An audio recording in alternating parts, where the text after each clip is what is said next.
Northern railway mains union, जी हाँ, northern railway mains union की ओर से यूथ कोऑर्डिनेटर नाम से दिल्ली में एक कार्यक्रम आयोजित किया गया। इस कार्यक्रम की खास बात ये थी कि इसमें दिल्ली व आसपास के कई जगह के लोगों ने इस कार्यक्रम में बढ़ चढ़ का हिस्सा लिया और कार्यक्रम सुबह से ही जल्दी शुरू हुआ था। और देखिए कैसे शिवगोपाल मिश्रा जी का जब आगमन हुआ तो सब लोगों ने खड़े होकर उनका स्वागत किया और सब लोग अपने महासचिव को पाकर बड़े खुश भी दिखे। सब लोग खुश थे क्योंकि शिवगोपाल मिश्रा जी अपने आप में एक ऐसी हस्ती हैं, वो सबसे साथ जब बात करते हैं तो लोगों को कभी भी अनकंफर्टेबल फील नहीं होता। लोग उनके साथ बड़ा कंफर्टेबल फील करते हैं और उनके सामने दिल खोलकर अपनी बातें करते हैं। आप सामने देख पा रहे हैं कि यूथ के इस प्रोग्राम में जो लोग आए हुए थे उनको शिवगोपाल मिश्रा जी ने तमाम तरह के गुण सिखाए कि कैसे संगठन में रहना है, कैसे संगठन को आगे बढ़ाना है, कैसे हम सब मिलकर किसी जंग को, किसी लड़ाई को जीत सकते हैं। ये सारे गुण शिवगोपाल मिश्रा जी ने अपने अनुभव भी इन तमाम युवाओं के सामने साझा किए। सरकार से कैसे बातचीत की जाती है, सरकार से कैसे लड़ा जाता है, अधिकारियों से किस तरह से बात करना चाहिए, उनसे किस तरह लड़ाई करनी चाहिए, संवैधानिक तौर पर रहते हुए, संविधान में के दायरे में रहते हुए हम सबको अपनी मांगें पूरी करवानी पड़ती हैं। अपना अनुभव शेयर करते हुए शिवगोपाल मिश्रा जी ने उनको तमाम वो सारे गुण बताए, वो तमाम सारी बातें बताई। इतना ही नहीं, शिवगोपाल मिश्रा जी ने कहा कि अगर हम मिलकर चलेंगे तो हम कोई भी जंग जीत सकते हैं। और उन्होंने खास बात की हिदायत दी कि हमें किसी के बारे में कभी कोई कटाक्ष नहीं करना, किसी के बारे में हमें कोई बुराई नहीं करनी, हमें केवल करना है अपना काम, अपने संगठन को आगे बढ़ाना है, अपने कार्यों को आगे बढ़ाना है और जिस मकसद से ये ट्रेड यूनियन बनाई गई है उस मकसद में हमें जल्द से जल्द कामयाब होना है।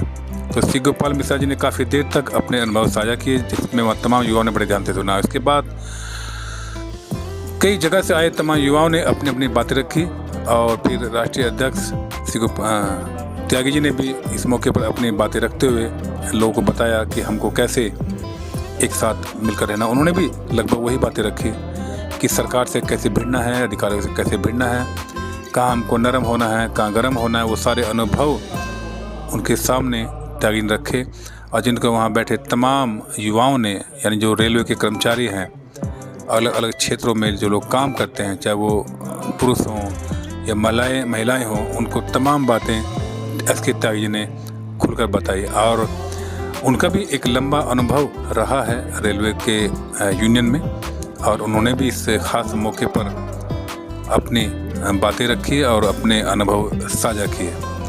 उनके अनुभव पाकर वहाँ के युवा काफ़ी खुश थे। कुछ लोग उनके मोबाइल की रिकॉर्डिंग कर रहे थे ताकि उनके जीवन में उस रिकॉर्डिंग को आगे यूज़ कर सकें, सीख सकें और उनसे, उनकी बातों से, उनके कार्यों से प्रेरणा ले सकें।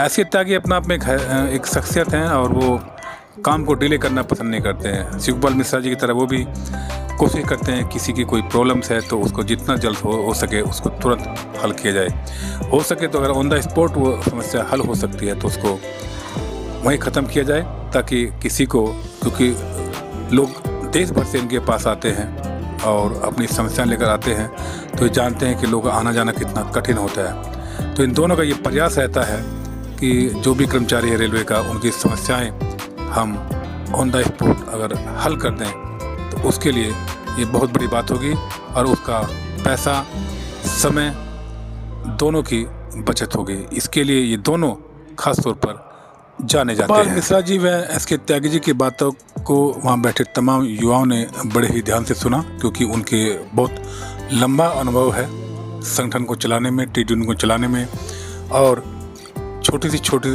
लेकर बड़ी तक समस्याओं को हल करने में। इसके साथ साथ अलग अलग स्थानों से आए तमाम युवाओं ने इस खास मौके पर अपने अपने विचार साझा किए और संगठन के लिए, युवाओं के लिए, मीडिया के लिए अपने अपने सुझाव दिए और जिनको वहाँ बैठे तमाम लोगों ने काफ़ी सराहा है।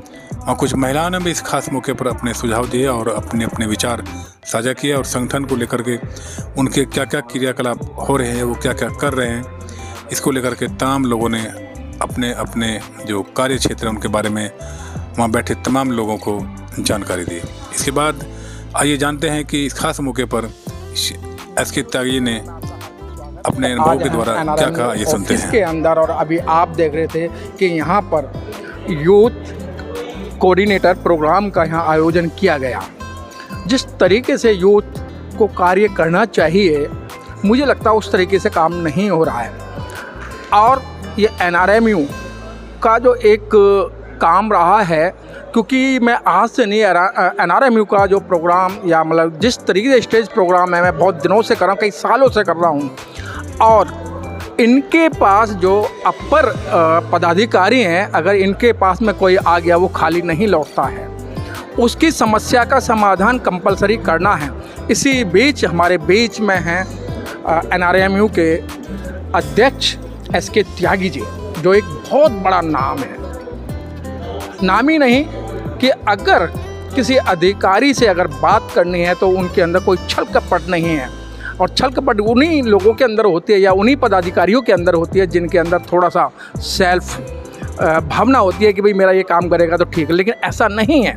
अधिकारी से आंख बढ़ाकर वही व्यक्ति बात कर सकता है जो जिसके अंदर किसी तरीके का एक ऐप नहीं है। तो इसमें एक शेर भी लोगों ने लिखा है, ए चांद मत इतना गरूर कर, तुझमें तो दाग बहुत हैं और हम एक ऐसा चांद लेकर आए हैं जो बेदाग हैं। त्यागी जी आज यूथ का जो सम्मेलन बुलाया आपने और यूथ के लोगों ने बड़ी तरीके से आपके सामने समस्याएं रखी।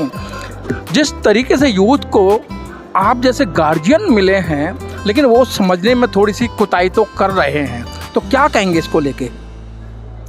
देखिए, ऐसा है कि आप सभी जानते हो रेलवे में इस समय लगभग 70% युवा कर्मचारी हैं और ट्रेड यूनियन आंदोलन कोई ऐसी चीज़ नहीं है जो कुछ दिन के लिए चलता हो या उसके बाद उसकी आवश्यकता ख़त्म हो जाती हो। ट्रेड यूनियन मूवमेंट एक चलती हुई चीज़ है, एक कंटिन्यूस प्रोसेस इसलिए है कि ट्रेड यूनियन मूवमेंट का जन्म इसलिए हुआ था कि जो कर्मचारियों के अधिकार उनकी रक्षा हो या उनको और बेहतर वेतन, बेहतर कार्य करने के कार्य दशा उनकी बेहतर हो सके, बदौलती के साधन हो सके बेहतर, उनकी सामाजिक आर्थिक उन्नति के लिए लगातार सतत प्रयास करने की आवश्यकता होती है। तो उसी दिशा में चूँकि युवाओं की संख्या बहुत बढ़ गई है जी रेलवे में, और पिछले दिनों काफ़ी लोग जो है वो रेलवे में नए आए हैं, तो अगर उनको संगठित नहीं किया जाएगा तो फिर ये ट्रेड यूनियन आंदोलन धीरे धीरे कमज़ोर हो जाएगा और उस दिशा में जो हमारी बार्गेनिंग पावर है, जिसको हम लोग सामूहिक सौदेबाजी की शक्ति मानते हैं, वो कमज़ोर हो जाएगी और हम जो अपने अधिकार हैं बच्चों को उनको भी नहीं रक्षा कर पाएंगे और बेहतरी की बात तो बहुत दूर की बात है। त्यागी जी आज इसीलिए आज हम लोगों ने ये प्रोग्राम रखा।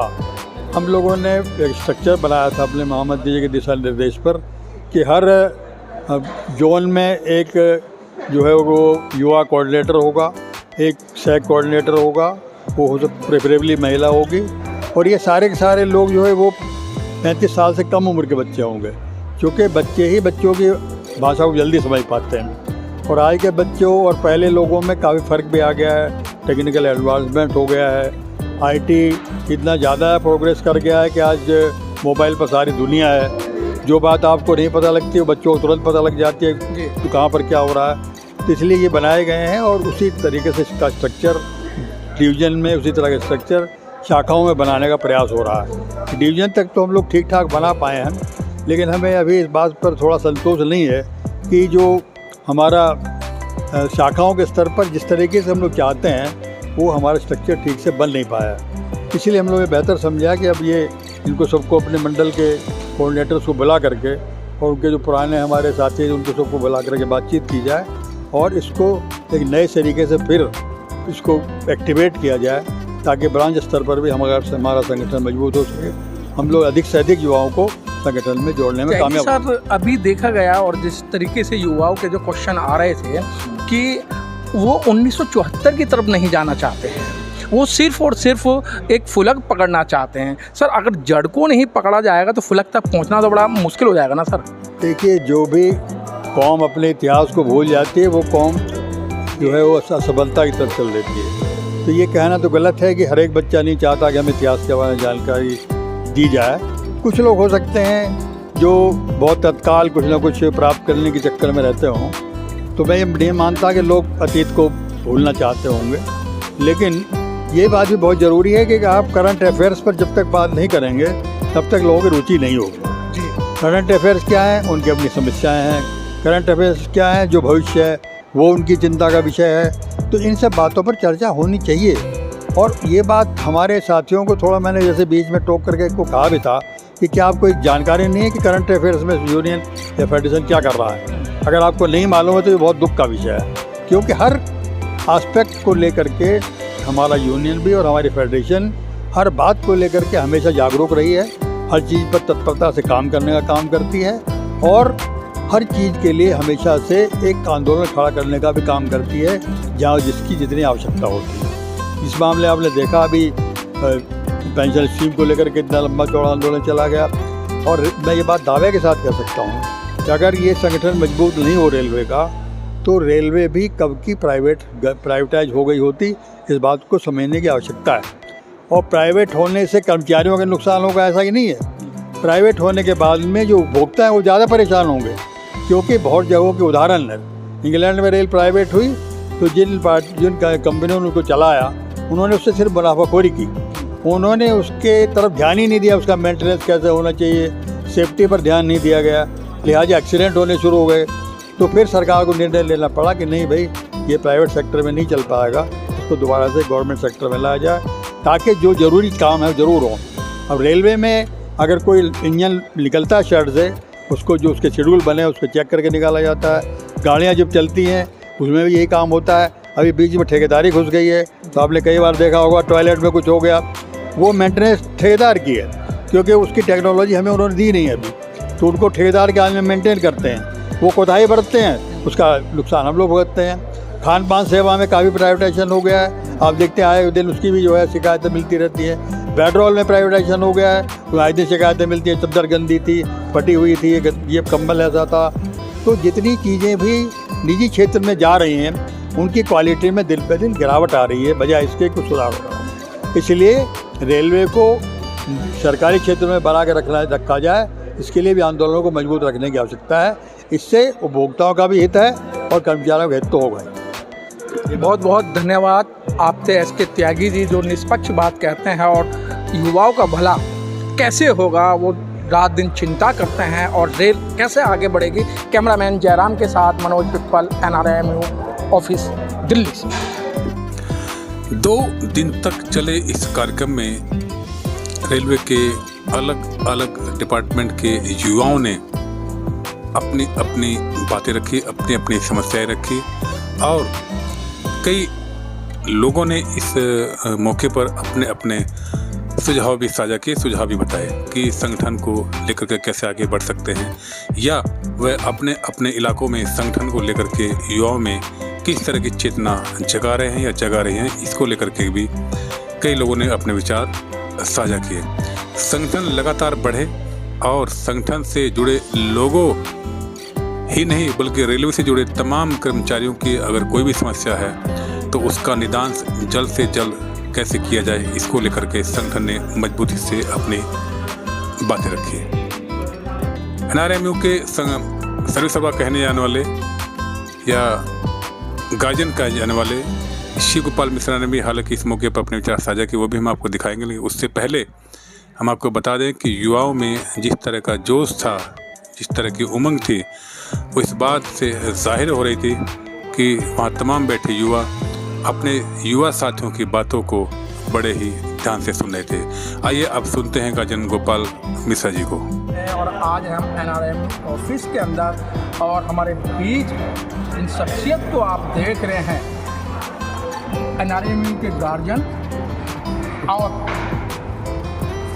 जी मजदूरों के मसीहा कहे जाने वाले शिव गोपाल मिश्रा जी हमारे बीच में हैं। और आज यहाँ पर यूथ की जो एक मीटिंग हुई, यूथ की समस्याओं को सुनने का काम किया। अधिकतर देखा गया है कि नेता अपनी बात को रख देते हैं, मन की बात रख देते हैं, लेकिन सामने वाले की बातों को नहीं सुना जाता है। यहाँ देखने में आया कि आज शुरू से ही आदरणीय श्री गोपाल मिश्रा जी ने कहा कि मैं आपकी बात सुनूंगा, आपका समस्याओं को सुनूंगा, उसके बाद में मैं कुछ निर्णय लूँगा। सर, आज जो यूथ की जो मीटिंग हुई, ये जो मीटिंग है किस बेस पे हुई, इसका मुख्य कारण क्या था? देखिए, ऑल इंडिया रनर्स फेडरेशन की ये सोच है कि संगठन में जब तक युवाओं की सक्रिय भागीदारी नहीं होगी तब तक संगठन जो है वो बहुत अच्छे तरीके से काम नहीं कर पाएगा। और हम बराबर इस बात का प्रयास कर रहे हैं कि हमारे जो युवा साथी हैं वो इस संगठन के साथ में जुड़े, और इसके लिए एक पूरा प्रयास चल रहा है। आज से नहीं, ये पिछले कहना चाहिए कि करीब 10-15 साल से हम लोग इस कार्य में लगे हुए हैं, और हर जोन जो है वो बेहतर से बेहतर कोशिश कर रही है। पिछले सेक्रेटरी चुनाव में भी आपने देखा जो युवाओं की सक्रिय भागीदारी है, उसमें हम लोगों को जो है वो जीत दिलवाई। और जब भी कभी संघर्ष की बात भी आती है तो उसमें इन युवाओं की भागीदारी बहुत ज़बरदस्त है। आज हम लोग अपने इस नॉर्दर्न इंडियन मेंस यूनियन के जो युवा कार्यकर्ता हैं, युवा कन्वेनर्स हैं, को कन्वेनर्स हैं, तो उनको हम लोग उनका रिव्यू कर रहे हैं, समीक्षा कर रहे हैं कि आने वाले समय में जो चुनौतियां हमारे सामने आने वाली हैं जी, उनका मुकाबला करने के लिए हमें क्या करना चाहिए। क्योंकि यही साथी जाएंगे तो ये ब्रांचेज में जो है वो जैसा हम रिव्यू कर रहे हैं, ये ब्रांच के लेवल पर रिव्यू करेंगे, समीक्षा करेंगे, और फिर नई स्ट्रेटजीज़ के साथ में इस युवा ऑर्गेनाइजेशन को हम लोग फिर रिलॉन्च करने का काम करेंगे, जिससे कि संगठन की शक्ति को भी बढ़ाया जाए, और ज़रूरत पड़े तो संघर्ष के लिए भी एक निर्णय लेकर के उनको संघर्ष में उतारें। सर, अभी एक समस्या आई थी, जिस तरीके से जो भी आपके पास में आता है उस समस्या का समाधान हो गया, लेकिन जो कुछ जो पदाधिकारी हैं उनको ये लगता है कि डायरेक्ट हमारे महामंत्री जी ने ये समस्या खत्म कर दी, तो ये वर्कर जो है या जो हमारा शुभ चिंतक है ये हमसे बात नहीं। ये ऐसा नहीं है। बात है, मेरा मानना बहुत साफ है कि अगर किसी आदमी की समस्या निचले स्तर पर हल हो जाए तो वो ऊपर क्यों जाए जी। तो कहीं ना कहीं पर कुछ लेथार्जी है, और हालांकि हमारे जो शाखा मंत्री है, शाखा के पदाधिकारी हैं, वो बड़े मेहनती हैं जी। डिवीजन स्तर पर भी उनकी बातों को बहुत आसानी से सुना जाता है। लेकिन अगर मान लीजिए कोई आदमी जो है वो अध्यक्ष के पास आ गया या महामंत्री के पास आ गया, तो ये हमारी ड्यूटी है कि हम उसको की समस्या का अगर समाधान कर सकते हैं तो जरूर करें। सर, अभी देखा गया कि कुछ महीनों से जो लोग यूपीएस की बात करा करते थे, ओल्ड पेंशन स्कीम की बात करा करते थे, ना जाने सर उनको क्या मुंह में दही जम गई या सांप सूख गया, लेकिन फिर वो इनडायरेक्ट यूपीएस की बात कर रहे हैं। देखिए, यूपीएस अब एक हकीकत बनने जा रहा है, और जो लोग ओपीएस की दुकान चला रहे थे उन लोगों को ये पता चल गया है कि आने वाले समय में ओपीएस मिलने वाला नहीं है जी। तो अब मामला बिल्कुल साफ हो गया है। जिनको गारंटीड पेंशन चाहिए वो यूपीएस में आएंगे, और जिनको ये भ्रम है कि हमको करोड़ों रुपए मिलेंगे वो लोग जो है वो एनपीएस में रह जाएंगे। हम एक बात जानते हैं कि ये करोड़ों मिलने वाला नहीं है, तो स्वाभिमान से अगर जिंदा रहना है रिटायरमेंट के बाद में तो हमें गारंटीड पेंशन की तरफ जाना चाहिए जी। यूपीएस में जो कमियां हैं उनको हम आज नहीं तो कल दूर करा लेंगे, लेकिन अगर लोगों को ये कह करके बतलाया जा रहा है कि हम ओपीएस ले आएंगे तो कोई नहीं ला सकता। सब अगर लाना होता तो हम ही ले आते। तो देखा गया है कि जो यूपीएस की लड़ाई लड़ रहे थे, यूपीएस की लड़ाई जो लड़ रहे थे सर, अब वो फिल्म इंडस्ट्री के अंदर घुस गया। यूपीएस को लेके उन्होंने अपनी फिल्में बनाना स्टार्ट कर दिया, और वो सोशल मीडिया पे बहुत वायरल हो रही है। तो सर, इससे क्या लगता है कि जो नेता थे सिर्फ वो यहीं तक सीमित थे कि वही हम सोशल मीडिया में अपनी फिल्म बनाकर उसको हाईलाइट करें? देखिए, वो नेता नहीं है, वो अभिनेता हैं। वो पहले भी अभिनय कर रहे थे, आज भी अभिनय कर रहे हैं। उनका कोई भी कर्मचारियों से लेना देना नहीं है। उनको कर्मचारियों के भविष्य से कोई मतलब नहीं है। वो पॉलिटिकल पार्टीज़ के दलाल हैं। राजनीतिक तौर पर राजनीतिक दलों से चंदा ले रहे हैं। हमारे कर्मचारियों से भी चंदा लेकर के उनका शोषण कर रहे हैं। उनका कोई भी जो है वो कर्मचारियों के हितों से मतलब नहीं है। उनका सिर्फ यही मतलब है। अब जो कर्मचारियों का नेता बने और बाद में उसमें अभिनेता बन जाए, तो वो कर्मचारियों के बीच में पहले भी फ्लॉप था, अब उसकी फिल्म भी फ्लॉप होने वाली है। तो ये फ्लॉप नेताओं की बात मत करिए हमसे, वो ऐसे ही रहने वाली है। सर, जो आज युवाओं ने अपनी एक स्टैंड दिखाई, गैदरिंग दिखाई, तब युवाओं के लिए क्या आप एक युवाओं के लिए क्या संदेश देना चाहते हैं? मैं यही संदेश देना चाहता हूँ कि ज़्यादा से ज़्यादा नौजवान साथी जो हैं उनको ऑल इंडिया रेडियो फेडरेशन से जो संबंधित संगठन है उनसे जुड़ना है।